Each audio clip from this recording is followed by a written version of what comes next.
Hi everyone. Today we're going to study a method of proving theorems, and this is direct proof. A theorem is a statement that can be shown to be true. We demonstrate that a theorem is true with a sequence of statements that form an argument called a proof. Statements used in a proof include axioms and postulates, which are the underlying assumptions about mathematical structures, the hypothesis of the theorem to be proved, and previously proved theorems. A lemma is a simple theorem used in the proof of other theorems. A corollary is a proposition that can be established directly from a theorem that has been proved. A conjecture is a statement whose truth value is unknown. Now let us study direct proof. Direct proof or direct method is a method of proving the conditional statement P implies Q, or sometimes we say if P then Q. The direct proof consists of three steps. Step 1, we assume that P or the hypothesis is true. Step 2, we will show that Q or the conclusion is true. Then step 3, we will now conclude that P implies Q. Let us see example 1. Prove directly that if x is greater than 2 and y is greater than 3, then x plus y is greater than 5. First, let us assume that P is true. Our P here is that x is greater than 2 and y is greater than 3. Both of these inequalities must be true. And step 2, we're going to show that Q is true. Our Q here is this inequality x plus y is greater than 5. We must be able to show that this inequality must be true based from step 1 assumptions. So what we're going to do is to add the two inequalities. So it means we have this x plus y, it's now written here, is greater than this number 2 plus the number 3. So here they are. Simplifying the right side, the 2 plus 3 is 5. So we are able to show mathematically that x plus y is greater than 5. So Q is true. Step 3, we are now to conclude that P implies Q. So we have this statement, if x is greater than 2 and y is greater than 3, then x plus y is greater than 5. This is the final answer. Example 2, prove that if n is an even integer, then n squared is even. For our solution, you may wish to write the P and the Q in here. The P is n is an even integer, while the Q, that n squared, is an even integer. Step 1, assume that P is true. We will assume that n is an even integer. If that is so, we may write this n to be equal to 2 times k. This k here is another integer. Now step 2, let us show that Q is true. Our q again is the n square is an even integer. Based from the equation n equals 2k, we're going to square this equation. So we have now this n to be squared equals the 2k to be squared. Simplifying the right side, the 2k with power 2 now becomes 4k squared. Let us factor out a number 2 from the right side. So this one now becomes 2 times the quantity 2k squared. We can replace this 2k squared by any variable. Let's say r. So we have n squared equals 2r. This r equals this 2k squared, and this is also an integer. A while ago, we said that the form of an even integer is n equals 2k. So we are able to show that the n squared is equal to 2 times any integer. Therefore, n squared is even. Step 3, we conclude that p implies q. So we will write, if n is an even integer, then n squared is even. This is the final answer. Example 3, prove that if n is an odd integer, then n squared is odd. Step 1 is we assume that p is true. It means we will assume that n is an odd integer. If so, we may write that n equals 2k plus 1 for some integer k. This is the general form of an odd integer, which is 2 times an integer k and then plus 1. Now step 2 is we're going to show that q is true. So we're going to show that n squared is odd. Squaring the equation here, it becomes now n squared equals the square of 2k plus 1. If we expand the right side, we will have 4k squared plus 4k plus 1. Look now at the first two terms. There is a common factor which is 2. We can factor out that number 2. So we have 2 times the quantity 2k squared plus 2k. Then we'll just copy this plus 1 down here. This 2k squared plus 2k can be represented by a single variable. Let's say m. So the n squared is now expressed as 2 times m plus 1, where m is equal to that 2k squared plus 2k, and we say that this is also an integer. So we're able to show that the n squared here is an odd integer. So step 3, we will now conclude that p implies q. So we say that if n is an odd integer, then n squared is odd. This is our final answer.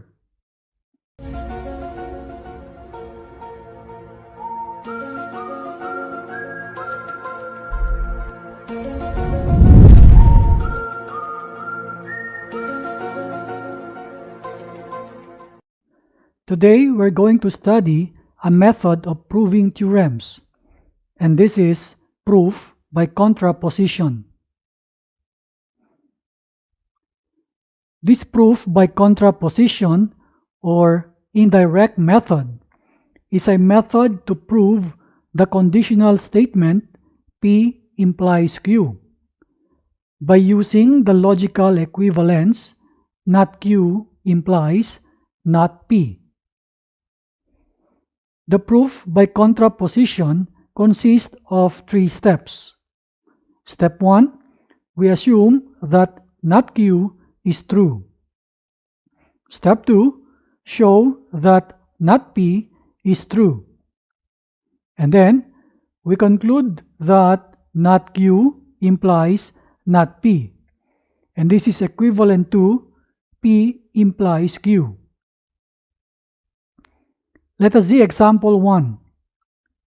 Prove by indirect method that if x plus y is greater than 5, then x is greater than 2 or y is greater than 3. First, let us identify the propositions P and Q respectively. The P is the statement x plus y is greater than 5. Proposition Q, x is greater than 2 or y is greater than 3. Using indirect method, our purpose is to prove that P implies Q. And that is, we must show that not Q implies not P. The step 1, we assume that not Q is true. Going back to our propositions here, and not Q is equivalent to the negation of this statement here. Next step, we're going to change the word or into its equivalent symbol, and it's now like this. For step 2, let us show that not P is true. It means we will try to simplify the expression here and hope that an expression of not P is derived. Let us rewrite this expression into the negation of the statement x is greater than 2 and the negation of the proposition y is greater than 3. This is by De Morgan's law. When we simplify this negation of x is greater than 2, that is equivalent to x is less than or equal to 2. And then we write the symbol and. Now, this expression negation of the y is greater than 3 is equivalent to y is less than or equal to 3. Now let us add the two inequalities. The x and y added together, so we have x plus y less than or equal to 2 plus 3. The 2 plus 3 becomes 5. This expression here can be written as the negation of the expression x plus y is greater than 5. And this proposition, in fact, that not P. So we are able to show that not P is true. Step 3, we conclude now that not Q implies not P. Since we are able to show that not Q implies not P, therefore P implies Q. This is the final answer. Example 2. Prove that if n is an integer and 3n plus 2 is odd, then n is odd. Let us identify the propositions P and Q respectively. P is n is an integer and 3n plus 2 is odd.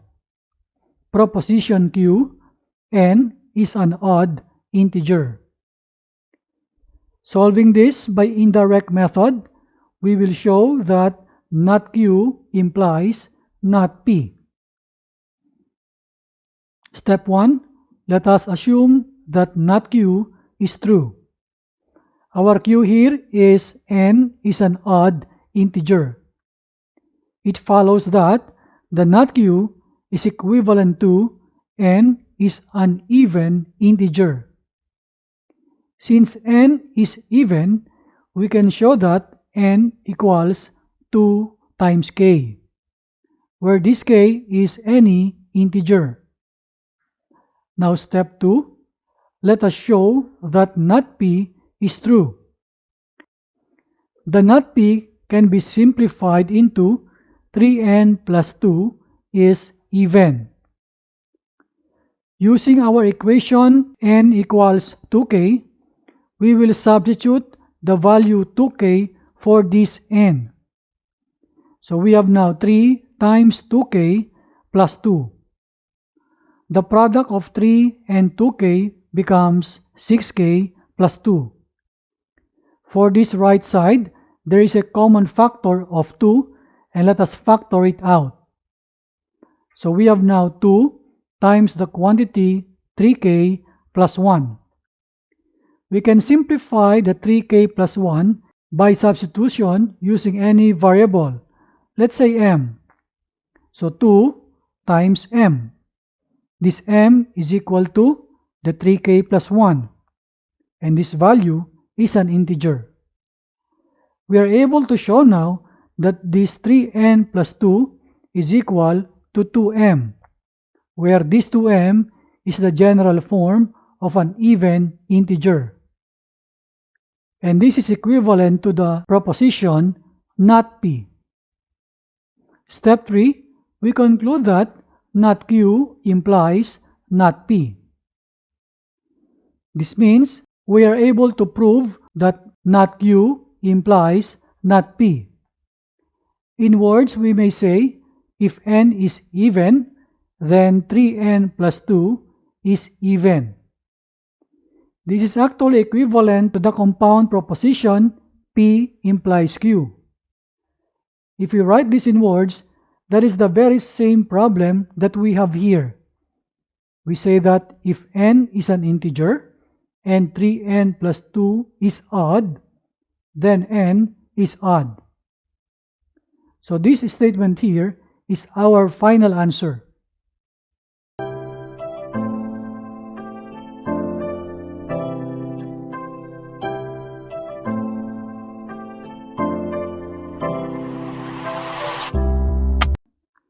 Today we're going to study proof by contradiction. Proof by contradiction is a method to prove the statement P by using the double negation law. This method consists of 3 steps. Step 1, we assume that not P is true. Step 2, find a contradiction.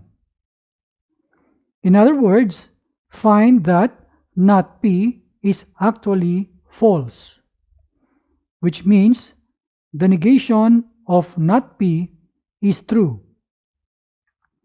Then step 3, conclude that P is true.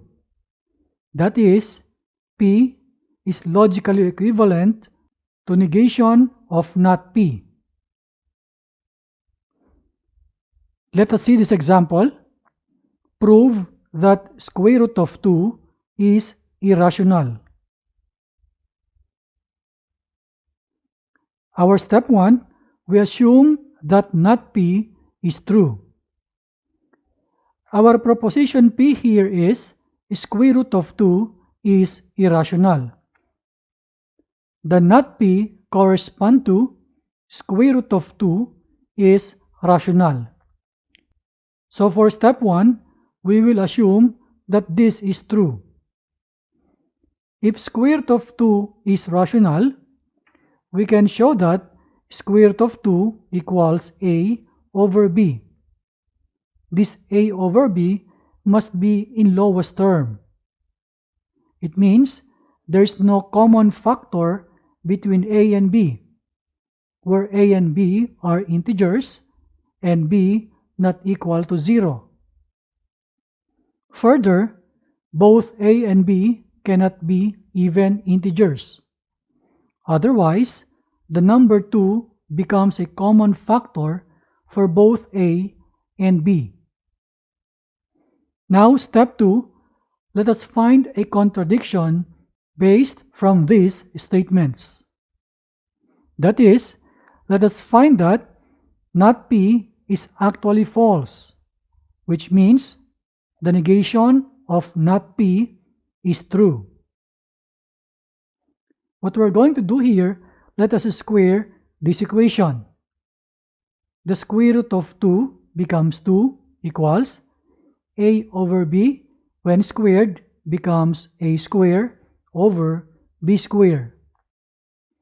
Let us cross multiply this b square to the number 2 on the left side, so that becomes 2b square. Or we can write a square equals 2b square. The constant 2 with a b square gives us idea that the square of a is an even integer. Since a square is even, it follows that a itself is even. Given that a is even, we can now represent a equals 2k, where this k is any integer. Now let us solve for b. Let us substitute this a equals 2k to the equation here. The 2 equals a square over b square. This equation now becomes 2 equals the square of 2k over b square. The square of 2k becomes 4k square. Now let us cross multiply b square with a constant 2 on the left side. So we will have 2b square equals 4k square. Let us divide this equation by 2. So we will get b square equals 2k square. The constant 2 on the right side is telling that the square of b is an even integer. Now it follows that b itself is even. It means we found a contradiction. Our computation here tells us that a is even and b is also even. It contradicts our idea earlier that a over b must be in lowest term. We can go now to step 3. We can conclude that p is true. Our p is here. So we say that, therefore, square root of 2 is irrational. This is our final answer.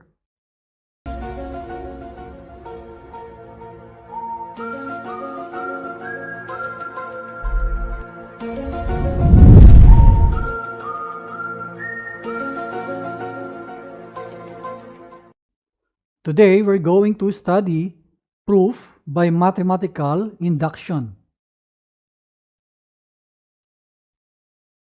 Proof by mathematical induction is a method to prove the theorem statement of the form P equals P of n. The n here is a natural number. We have a procedure to follow. Step 1. Show that the statement is true for the initial value of n. Step 2. Assume that the statement is true for n equals k. That is, assuming that P of k is true. Step 3. Show that that statement is true for n equals k plus 1. That is, showing P of k plus 1 is true. The principle of mathematical induction is this. If a statement is true for n equals 1, n equals k, and n equals k plus 1, then it is true for all n. By the way, the initial value of n is normally given in the statement of the theorem. Let us see example 1. Prove that for any natural number n plus 4 plus up to plus 2n equals n times the quantity n plus 1. Our step 1, we need to show the statement is true for n equals 1. What we're going to do, in our equation here, we will take the first value, the number 2, and that will be equal to the right side, and now we are going to change n by the number 1. So it will be like this. The number 2 is here, equals the right side, n becomes 1, times the quantity, the n plus 1 becomes 1 plus 1. When we simplify the right side, the 1 plus 1 becomes 2. 2 times 1 is 2. So we can see that the left side is 2 and the right side is 2. So the statement is true for n equals 1. Step 2, we assume that the statement is true for n equals k. What we're going to do, we will write again this statement theorem down here. We will change the variable n by k. So we will have 2 plus 4 plus the 2n here becomes 2k equals the variable n on the right side becomes k. And we are going to assume that this is true. Now step 3, we will show that the statement is true for n equals k plus 1. The procedure here is this. First, we are going to copy the left side of the equation, and it's here. Now we're going to show the next term for this 2k. That next term will be this 2k, but the k becomes k plus 1. So it will be like this, plus 2 times the quantity k plus 1. Now for the right side, this k times k plus 1, we're going to change the k by k plus 1 respectively. Now look at this k. We're going to write it here to be k plus 1. Look at this k inside the grouping symbol. We will write it also as k plus 1. And upon doing this, we're going to prove that this left side is equal to the right side. Simplifying further, the right side here becomes k plus 1 times the quantity k plus the 1 plus 1 becomes 2. So what we're going to do here is to keep the right side to be the same. We will manipulate our left side and find a way to show that this is equal to the right side. Take note that this expression from 2 up to this 2k is equal to our right side value here, and that is the k times the quantity k plus 1. And then we will copy the plus 2 times the quantity k plus 1 equals the right side will just be the same. So we will simplify our left side. The k times the quantity k plus 1 now becomes k squared plus k. This expression here becomes 2k plus 2. Let us combine similar terms of the left side. This k plus 2k becomes 3k. So the left side now becomes k squared plus 3k plus 2. If we factor out this trinomial, we will get this k plus 1 times k plus 2. So we're able to show that this left side is equal to our right side. And we are done. We're able to prove that this theorem statement is true. This is the final answer. Example 2. Prove that 1 plus 3 plus 5 plus the quantity 2n minus 1 equals n square, for n equals 1, 2, 3, and so on. Step 1. Let us show that the statement is true for n equals 1. We will take the first value of the left side, that number 1. Now for the right side, we will use the number 1 value here to replace the n. So the n square becomes 1 square. This 1 square is simply 1. The left side is 1 and the right side is 1, and they are equal. We're able to show that the statement is true for n equals 1. Step 2. Assume that the statement is true for n equals k. We will copy this theorem statement, but instead of n, it will be replaced by k. So it will be like this now. 1 plus 3 plus 5. The 2n minus 1 here becomes 2k minus 1 equals the n square now becomes k square. Step 3. Show that the statement is true for n equals k plus 1. We're going to write the left side and then we will add the next term after the 2k minus 1. That term follows the same pattern, but for the k, it will be replaced by k plus 1. So it will be like this. The 2k minus 1 is the last term here, and we will add this plus 2 times the quantity k plus 1, then minus 1. For the right side, the k here will be replaced by k plus 1. So the k square becomes k plus 1 and the quantity is squared. So we're going to prove that the left side is equal to the right side.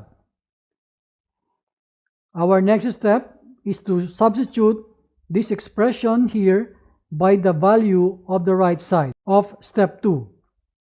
This is equal to k squared. Then we'll just copy this expression down here. So this value now becomes 2k plus 2 minus 1. Let us combine our left side members. So we have the k squared plus this 2k we copy down here. The 2 minus 1 is simply plus 1. If we're going to factor out this trinomial, this is of the form k plus 1 quantity squared. We're able to show that this left side is equal to our right side value. So we are done. We're able to prove that this theorem statement is true. This is our final answer. I hope you learned something from this video. See you again next time.